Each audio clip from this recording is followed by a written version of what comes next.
पंचायती राज चुनावों के संदर्भ में मैं ये कहना चाहता हूँ कि भारतीय जनता पार्टी हर बात को तूल देती है और भारतीय जनता पार्टी की एक नीति बन गई है कि हर बात का विरोध करना और ध्यान भटकाना चाहती है। जब 2023 में आपदा आई थी उस समय भारतीय जनता पार्टी कह रही थी कि विधानसभा का सेशन करवाओ।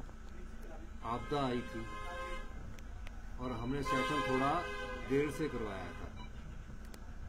तो भारतीय जनता पार्टी का जब हमने थोड़ा देर से सेशन करवाया तो उस समय आपदा पर हम चर्चा लाए।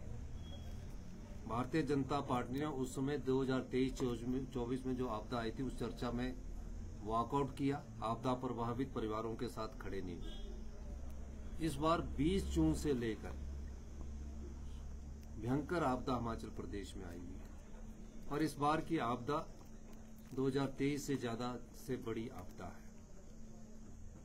और पिछले दिनों घुमारवीं में एक बस दुर्घटना हुई, लैंडस्लाइड्स हुआ और सभी डिप्टी कमिश्नर से बातचीत करने के बाद उन्होंने कहा कि अभी हम पंचायतों की सड़कों को जोड़ने में सफल नहीं हुए और पंचायतों की सड़कें इसलिए नहीं हुए क्योंकि बारिश इतनी ज्यादा हो रही है कि हम एक दिन सड़क खोलते हैं, अगले दिन लहासा उसमें आ जाता है। तो डिजास्टर एक्ट पूरे प्रदेश में था, वो पंचायती राज चुनावों के माध्यम से उनके कार्यप्रणाली पर फर्क पड़ रहा था। तो अभी डिजास्टर एक्ट के तहत ये पंचायती राज चुनावों का पोस्टपोन के बारे में आगे बात की गई है कि इसको आने वाले समय में जैसे ही डिजास्टर और सड़कें ठीक होती है पंचायती राज चुनाव को हम करवाएंगे। ये मैं आपको कहना चाहता हूँ और भारतीय जनता पार्टी को ध्यान रखना चाहिए कि पंचायती राज चुनाव जरूर होंगे, इसमें कोई दो राय नहीं है। और मैं ये भी कहना चाहता हूँ कि निश्चिंत रहिए, अभी सिर्फ हमें पहला जो हमारा कर्तव्य और दायित्व बनता है बारिश खत्म होने के बाद उन आपदा प्रभावित परिवारों को राहत पहुंचाना है, जिनके घर उजड़ गए हैं उन घरों को बसाना है, जिनके घर को आंशिक नुकसान हुआ है, सिल्ट गई है, उन घरों को मुआवजा देना है, जिनके पशु बह गए हैं उनको पशुओं का पूरा मुआवजा देना है। इस दृष्टिकोण से हमने ये कार्य करना है और मेरा ये मानना है कि भारतीय जनता पार्टी इस बात को पंचायती राज चुनावों को ध्यान में रखे कि चुनाव निश्चिंत है। डिजास्टर जैसे ही हम अपने डिजास्टर से सड़कों को खोल देंगे पंचायती राज चुनाव होंगे। भाजपा नेताओं में आपसी टकराव देखने को मिल रहा है। जयराम ठाकुर और मैं तो काफी समय से कह रहा हूँ क्योंकि पत्रकार बंधुओं को मैं बताना चाहता हूँ कि भाजपा 5 गुटों में बटी हुई पार्टी है। जयराम ठाकुर जी का दर्द छलक गया, आपके सामने आया।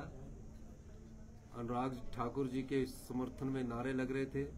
वहाँ रमेश धवाला जी है, बिंदल जी है, नड्डा जी है, हर्ष महाजन एंड कंपनी ग्रुप है।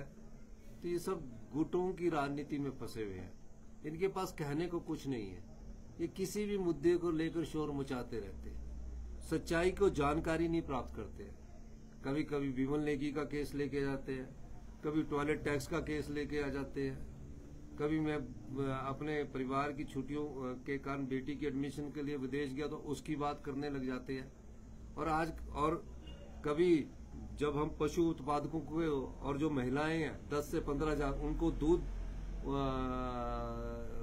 के डीबीटी के माध्यम से उनकी अर्थव्यवस्था को बढ़ाने की कोशिश कर रहे थे, तो 100 मीटर दूर जहाँ खाना था बना था वहाँ अपने कार्यकर्ताओं को भेजकर तालियां बजाकर मेरे खिलाफ नारे लगाते हैं। तो ये इनका एक सोची समझी राजनीति के तहत मेरे खिलाफ एक सुनियोजित बदनाम करने की छवि को बदनाम करने की कोशिश भारतीय जनता पार्टी के कर रहे हैं। उसका एक बालूगंज में भारतीय जनता पार्टी ने एक सेल स्पेशल इसमें बिठाया हुआ, पर इन चीजों से हम घबराने वाले नहीं है। गांव के किसान की और बागवान की आर्थिक सहायता देने में अगर हमारे को इस प्रकार की राजनीति इन्होंने करनी है तो ये करते रहे। पंचायती राज चुनाव कोई रद्द नहीं किए गए हैं। डिजास्टर एक्ट के तहत पहले ये कहा गया कि आपदा प्रबंधन से निपटे प्रदेश। आपदा प्रबंधन से नहीं निपटेंगे और पंचायतों के चुनाव में सब सम्मिलित हो जाएंगे तो जो घर गिरा उसके पैसे देने कौन जाएगा, जो सड़क टूटी है उसके पैसे देने कौन जाएगा, जो सड़कों की रिपेयर होनी उसके पैसे देने कौन जाएगा। तो निश्चित रहिए पंचायत चुनाव समय पर होंगे। लैंड का बड़ा इशू है सर, लैंड का बड़ा इशू। दिसंबर एक तारीख रहती है वो नहीं, इसकी 23 जनवरी तक चुनाव हो सकते हैं। लास्ट डेट 23 जनवरी तक। 13 तारीख के लिए फाइनल हो गया सर। कांग्रेस के कौन कौन नेता आ रहे हैं? देखिए, अभी फाइनल नोटिफिकेशन नहीं आई है, फाइनल अप्रूवल नहीं आई है। जब तक फाइनल अप्रूवल मेरे पास आएगी मैं आपको बता दूंगा। और निश्चित रूप से हमने माननीय पूर्व मुख्यमंत्री वीरभद्र सिंह जी कांग्रेस पार्टी के नेता थे, उनका 13 तारीख को मूर्ति का अनावरण है। न्योता सबको दिया गया है। अब इनकी कंफर्मेशन होगी तो उसके बाद हम आगे आपको बताएंगे। सर, लैंड का बड़ा इशू है, जो लोग बेघर हो गए हैं, क्या आपने आवाज उठाई थी, केंद्र में गए थे, इसमें कुछ है कि लोगों को नहीं? लैंड का निश्चित रूप से बड़ा इशू है। मेरे पास तो आपदा प्रभावित परिवार ऐसे भी आए जिन्होंने कहा कि हमारा लैंड ले लो और 1 बीघा जगह हमें फॉरेस्ट में दे दो। तो फॉरेस्ट में मैंने कहा कि हमारी सरकार के पास ये अधिकार नहीं है फॉरेस्ट में देने का, पर मैं अभी दिल्ली जाऊंगा और केंद्र सरकार से इस मामले में दोबारा बात करूंगा ताकि आपदा प्रभावित लोगों को फॉरेस्ट लैंड में 1 बीघा जगह घर बनाने के लिए दी जाए।